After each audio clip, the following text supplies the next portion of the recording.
All right, I'd like to turn to our next segment now. And in this, I'd like to focus on social issues. You have both been open about the role that faith has played in your lives. Can you discuss in detail a time when you struggled to balance your personal faith and a public policy position? Senator Kaine. Yeah, that's an easy one for me, Elaine. It's an easy one. I'm really fortunate. I grew up in a wonderful household with great Irish Catholic parents. My mom and dad are sitting right here. I was educated by Jesuits at Rockhurst High School in Kansas City, my 40th reunions in 10 days. And I worked with Jesuit missionaries in Honduras now nearly 35 years ago, and they were the heroes of my life. I try to practice my religion in a very devout way and follow the teachings of my church in my own personal life. But I don't believe in this nation, a First Amendment nation, where we don't raise any religion over the other and we allow people to worship as they please, that the doctrines of any one religion should be mandated for everyone. For me, the hardest struggle in my faith life was the Catholic Church is against the death penalty, and so am I. But I was governor of a state, and the state law said that there was a death penalty for crimes if the jury determined them to be heinous. And so I had to grapple with that. When I was running for governor, I was attacked pretty strongly because of my position on the death penalty. But I looked the voters of Virginia in the eye and said, look, this is my religion. I'm not going to change my religious practice to get one vote, but I know how to take an oath and uphold the law. And if you elect me, I will uphold the law. And I was elected, and I did. It was very, very difficult to allow executions to go forward, but in circumstances where I didn't feel like there was a case for clemency, I told Virginia voters I would uphold the law, and I did. That was a real struggle, but I think it is really, really important that those of us who have deep faith lives don't feel like we could just substitute our own views for everybody else in society, regardless of their views. Governor Pence.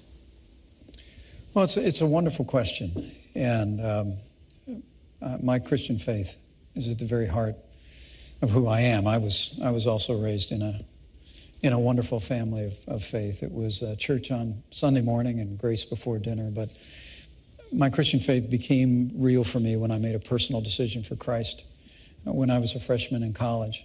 And I've tried to live that out, however imperfectly, every day of my life since. And with my wife at my side, we followed a calling into public service where we've tried to keep faith with the values that we cherish.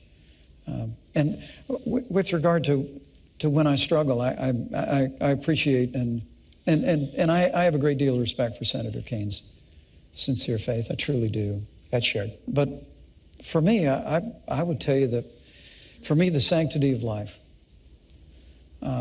proceeds out of the belief that ancient principle that where God says, before you were formed in the womb, I knew you. And so for my first time in public life, I've sought to stand with great compassion for the sanctity of life. The state of Indiana has also sought to make sure that we expand alternatives in healthcare counseling for women, non-abortion alternatives. I'm also very pleased with the fact we're well on our way in Indiana to becoming the most pro-adoption state in America. I think if you're going to be pro-life, you should be pro-adoption. But what I can't understand is with Hillary Clinton and now Senator Kaine at her side, is to support a practice like partial birth abortion.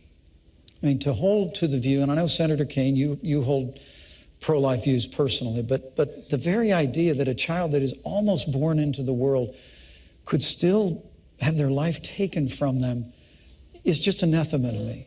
And I can't conscience about a party that supports that.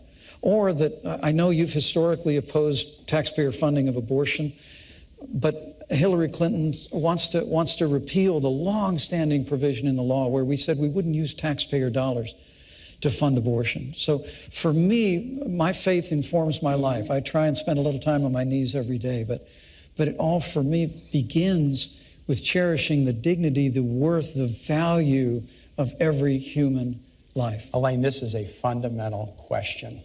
A fundamental question. Hillary and I are both people out of religious backgrounds. Her Methodist church experience was really formative for her as a public servant. But we really feel like you should live fully and with enthusiasm the commands of your faith. But it is not the role of the public servant to mandate that for everybody else. So let's talk about abortion and choice. Let's talk about that. We support Roe versus Wade. We support the constitutional right of American women to consult their own conscience, their own supportive partner, their own minister, but then make their own decision about pregnancy. That's something we trust American women to do that. And we don't think that women should be punished, as Donald Trump said they should, for making the decision to have an abortion.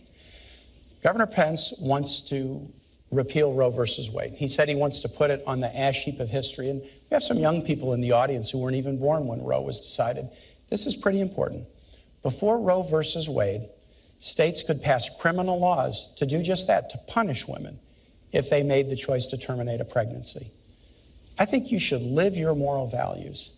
But the last thing, the very last thing that government should do is have laws that would punish women who make reproductive choices. And that is the fundamental difference between a Clinton-Kaine ticket and a Trump-Pence ticket that wants to punish women who make that choice. It's really not. Donald Trump and I would never support legislation that punished women who made the heartbreaking choice to end a pregnancy. And why did Donald Trump say that? We just never would. Why did he say that? Well, look, he's not a polished politician like you and Hillary Clinton. And so, well, I would admit that's not come out exactly the way he means them, but I'm telling you what other policy of our administration would be. Great line from the Gospel of Matthew. From the fullness of the heart, the mouth speaks. Yeah. When Donald Trump says women should be punished, or Mexicans are rapists and criminals, I'm telling or John McCain's not a hero, he is showing you who he is. Senator, you whipped out that Mexican thing again. Look. Can you defend it? There are criminal aliens in this country, Tim, who have come into this country illegally, who are perpetrating violence and taking American lives. You want to use a big tar brush against Mexicans? He also said, and many of them are good people. You keep leaving that out of your quote. And if you want me to go there, I'll go there. But there is a choice here, and it is a choice on life. I couldn't be more proud to be standing with Donald Trump, who's standing for the right to life.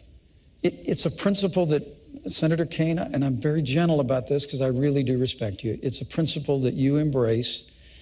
And I've appreciated the fact that you've supported the Hyde Amendment, which bans the use of taxpayer funding for abortion in the past, but that's not Hillary Clinton's view.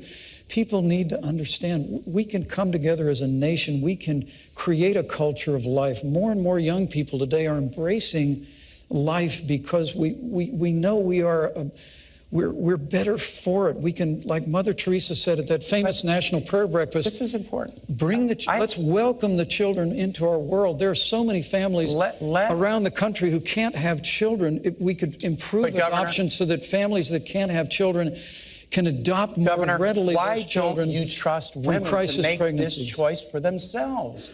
We can encourage people to support life. Of course we can, but why don't you trust women? Why doesn't Donald Trump trust women to make this choice for themselves? That's what we ought to be doing in public life, living our lives of faith or motivation with enthusiasm and excitement, convincing each other, dialoguing with each other about important moral issues of the day. But on fundamental issues of morality, we should let women make their own decisions. Because a society can be judged by how it deals with its most vulnerable, the aged, the infirm, the disabled, and the unborn. I believe it with all my heart, and I couldn't be more proud to be standing with a pro-life candidate in Donald Trump.